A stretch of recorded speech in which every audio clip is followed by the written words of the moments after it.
জাতির পিতার কন্যা মাননীয় প্রধানমন্ত্রী।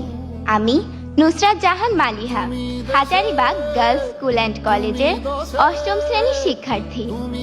আমার বাবা একজন দিনমজুর। 2 মেয়েকে নিয়ে আমার বাবা মায়ের নিত্য অভাবের সংসার। আমার নিরক্ষর বাবার কাছে আমি রাজকন্যা।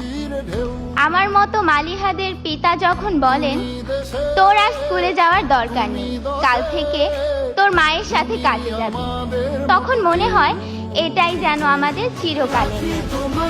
কিন্তু মাননীয় প্রধানমন্ত্রী, সেই দুর্ভাগ্যের নিয়তির শিকার আমাকে হতে হয়। আপনার শিক্ষা সহায়তার জাদুর পরশে আমার মতো লাখো মালিহা আজ স্কুল, কলেজ, মাদ্রাসায় পড়ে উচ্চ শিক্ষার স্বপ্ন দেখছে। এটা শুধু আপনার জন্য, তাই আপনার প্রতি আমাদের সীমাহীন কৃতজ্ঞতা। মাননীয় প্রধানমন্ত্রী, বছরের প্রথম দিনে এক সেট নতুন বই হাতে পাওয়ার কি যে আনন্দ তা আমি বলে বোঝাতে পারবো না।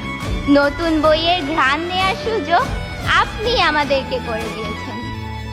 মাননীয় প্রধানমন্ত্রী, সর্বকালের সর্বশ্রেষ্ঠ বাঙালি, স্বাধীনতার মহান স্থপতি, বাংলাদেশের জাতির পিতা বঙ্গবন্ধু শেখ মুজিবুর রহমানকে দেখার সৌভাগ্য আমাদের হয়নি, কিন্তু বেহেশত হতে তিনি নিশ্চয়ই দেখছেন তার সুযোগ্য কন্যার কর্মকাণ্ড। দুঃখী মানুষের মুখে হাসি ফুটিয়ে কিভাবে তিনি সর্বক্ষেত্রে বাংলাদেশকে এগিয়ে নিয়ে যাচ্ছেন। মাননীয় প্রধানমন্ত্রী, একটি স্বনির্ভর দেশ গড়তে শিক্ষা যে কতটা গুরুত্বপূর্ণ, জাতির পিতার পর কেবল আপনিই তা সবচেয়ে ভালোভাবে অনুধাবন করতে পেরেছেন। আর সেজন্যই দরিদ্র মেধাবী শিক্ষার্থীদের ঝরে পড়া বন্ধ করতে আপনি চালু করেছেন এই উপবৃত্তি।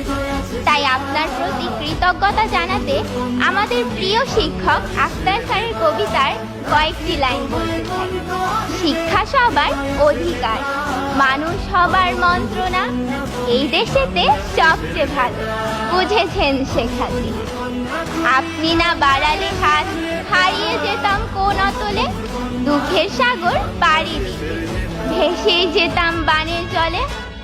মাননীয় প্রধানমন্ত্রী, আপনি আমাদেরকে বানের জলে ভেসে যেতে দেননি, শক্ত হয়ে দাঁড়ানোর সুযোগ করে দিয়েছেন। মাননীয় প্রধানমন্ত্রী, এত কাছ থেকে আপনাকে দেখার আনন্দ আমি ভাষায় প্রকাশ করতে পারছি না। আপনার গভীর দেশপ্রেম আমাদের ক্ষুদ্র হৃদয়কেও আন্দোলিত করে। আপনাকে দেওয়ার মতো এই ক্ষুদ্র আমাদের কিছু নেই। আমরা 2 হাত তুলে মহান আল্লাহর কাছে আপনার সুস্বাস্থ্য ও দীর্ঘ জীবন কামনা করছি। আপনার স্নেহের ছোঁয়ায়, মায়ের মমতায় আমরা যাতে স্মার্ট বাংলাদেশের স্মার্ট নাগরিকে পরিণত হতে পারি, ভবিষ্যতে দেশের জন্য কিছু করতে পারি, আপনার কাছে সেই দোয়া প্রার্থনা করি। ধন্যবাদ মাননীয় প্রধানমন্ত্রী, ধন্যবাদ উপস্থিত সকলকে।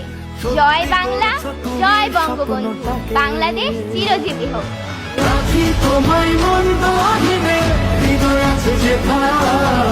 বঙ্গবন্ধু কন্যা তুমি বাংলাদেশের